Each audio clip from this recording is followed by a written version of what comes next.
Jurassic Island, premier parc dédié aux dinosaures de toute la Caraïbe. Parcourez le parc à la rencontre de dinosaures animés à taille réelle. Au programme, plongez dans l'ère du Jurassique en réalité virtuelle avec la toute nouvelle attraction Jurassic VR. Infos et adresse sur le site www.jurassic-island.com. Venez vous fondre le temps d'un instant dans un autre monde. Martinique Actualité. Les fonctionnaires étaient en grève aujourd'hui. Il s'agissait d'un mouvement national. Ils protestent notamment contre le fait qu'en cas d'arrêt maladie, ils ne perçoivent désormais que 90% de leur salaire. Depuis ce 1er avril, plusieurs mesures impactent le budget des Français. Certaines aides sociales font l'objet d'une revalorisation, tandis que d'autres modifications risquent d'alourdir les dépenses des ménages. Le revenu de solidarité active, le RSA, augmentera de 1,7% le 1er avril pour compenser l'inflation. Concrètement, une personne seule percevra désormais 646,52 € par mois, soit 10,81 € de plus, et un couple avec 2 enfants touchera 1357,70 € contre 1334,98 € auparavant. La prime d'activité connaît une hausse similaire.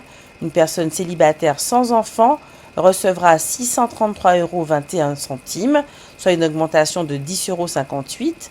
Et pour un bénéficiaire avec 3 enfants, l'aide atteindra 1393,08 €, soit 23,29 € de plus, avec 253,28 € supplémentaires par enfant au-delà du 3e.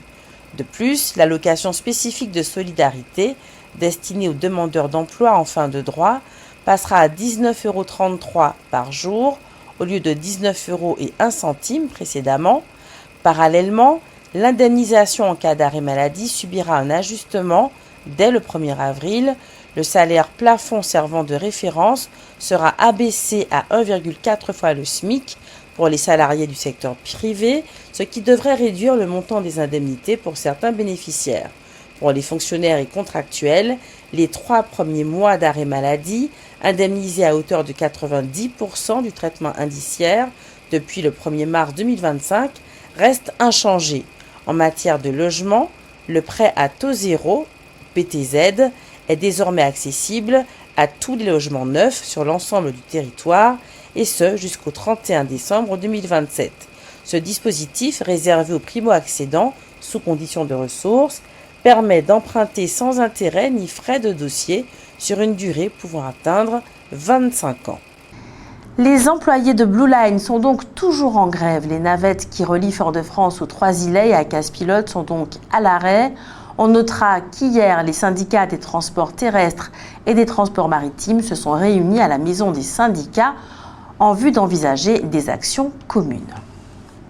La CSTM, la centrale syndicale des travailleurs martiniquais, réunit sa commission exécutive demain, vendredi 4 avril, à la maison des syndicats.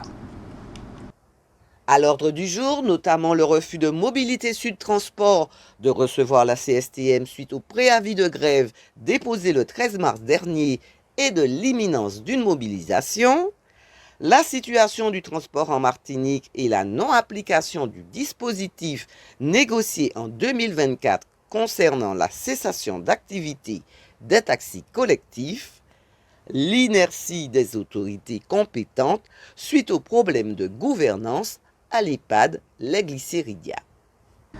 Ce jeudi 3 avril, les pompiers ont dû circonscrire au bout de longues heures un incendie qui avait éclaté dans un dépôt de détritus à Sable-Blanc-au-Robert. Il n'y avait pas de maison à proximité. Il n'y a pas eu de perquisition seulement au siège de la CTM, il y en a eu également au siège de l'IMFPA, l'Institut martiniquais de formation professionnelle des adultes, et même au domicile de l'un de ses cadres. L'enquête porte sur le détournement de fonds européens qui étaient destinés à de la formation professionnelle. Les choses semblent si graves qu'un magistrat est venu spécialement de Bruxelles. Avril est le mois des nouveautés jeunesse chez Caraïbes Éditions qui propose cette année des œuvres de Gisèle Pineau, Jade Amaury, Delphine Laure Thiriet et Sophie Hirsch. L'album illustré Noémie fête Pâques de Jade Amaury, le roman ado C'est la règle de Gisèle Pineau, le roman La classe verte de Delphine Laure Thiriet et Sophie Hirsch. Noémie, c'est cette petite Antillaise, curieuse et pleine de vie. Elle adore passer du temps avec sa famille et découvrir le patrimoine de nos îles. Dans cette nouvelle collection, elle invite à partager les traditions des fêtes, à plonger avec elle dans l'ambiance chaleureuse de Pâques aux Antilles, entre chasse au crabe, acras de légumes croustillants, camping sur la plage et bien sûr, le festin de l'incontournable matoutou à savourer en famille. C'est la règle de Gisèle Pineau. Salim avait prévenu Stéphane. Quand les parents se séparent, les mères se remarient un jour ou l'autre avec un homme qui a lui-même des enfants. Et souvent, ils en font d'autres. C'est la règle. Bonjour les familles compliquées.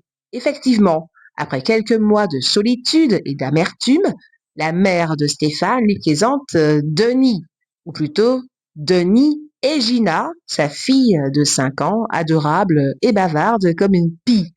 Mais ce qui bouleverse encore plus Stéphane, c'est que Denis est antillais. Un beau-père noir, c'est trop. La classe verte de Delphine Laure Thiriet et Sophie Hirsch Arsène fait sa première rentrée aux Antilles dans une classe de CE2 surnommée la classe verte. Dès son arrivée à l'école, il fait la rencontre d'Émilie et de Niels. En compagnie de leur institutrice, Madame Véronique, ils vont partir à la découverte de leur belle île caribéenne pour mener à bien des projets avec les éco-délégués des classes supérieures.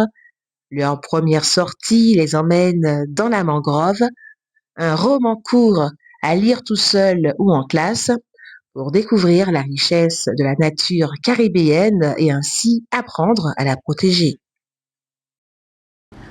Aujourd'hui, jeudi 3 avril, à l'initiative du MEDEF, les jeunes de l'école de la deuxième chance ont été accueillis à la marina du Marin, un des plus grands pôles nautiques de la Caraïbe. L'objet de cette visite est de leur permettre de découvrir les nombreuses opportunités professionnelles offertes par ce secteur qui est en pleine expansion. C'est le 10 février qu'a été lancée l'équipe rapide d'intervention en soins palliatifs. Il s'agit d'un dispositif qui permet, du lundi au vendredi, de prendre en charge, tout en les gardant chez elles, des personnes qui sont en soins palliatifs. Il en a déjà pris en charge une quarantaine.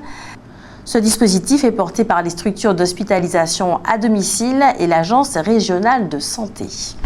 Un accident a eu lieu hier vers 18h au Gros Morne. Un homme de 61 ans a été fauché par un bus. Il a été transporté à l'hôpital.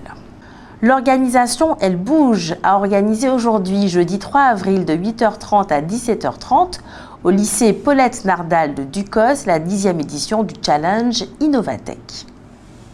Un hackathon 100% féminin en partenariat avec la Direction générale des entreprises. Lors de cet événement, des équipes composées de 2 lycéennes, 2 étudiantes et 2 marraines de l'association, ingénieures ou techniciennes, ont travaillé ensemble pour imaginer le produit ou le service de l'industrie du futur. Les thématiques explorées ont inclus notamment la ville durable, les objets intelligents et connectés, l'alimentation intelligente, les transports de demain, l'intelligence artificielle, la réalité augmentée, la cybersécurité et bien plus encore. Ce défi s'inscrit dans un cadre national. Des jeunes filles de plus de 21 régions en France métropolitaine et outre-mer ont participé à cet événement unique. Les équipes gagnantes de chaque région se retrouveront à Paris pour la grande finale nationale qui se tiendra le 14 mai 2025 au ministère de l'Économie et des Finances. À l'avant-première de Fanon, personne ne voulait quitter la salle, le public debout a salué la puissance du jeu des acteurs. Jean-Claude Barny, le réalisateur du film, a été assailli de questions.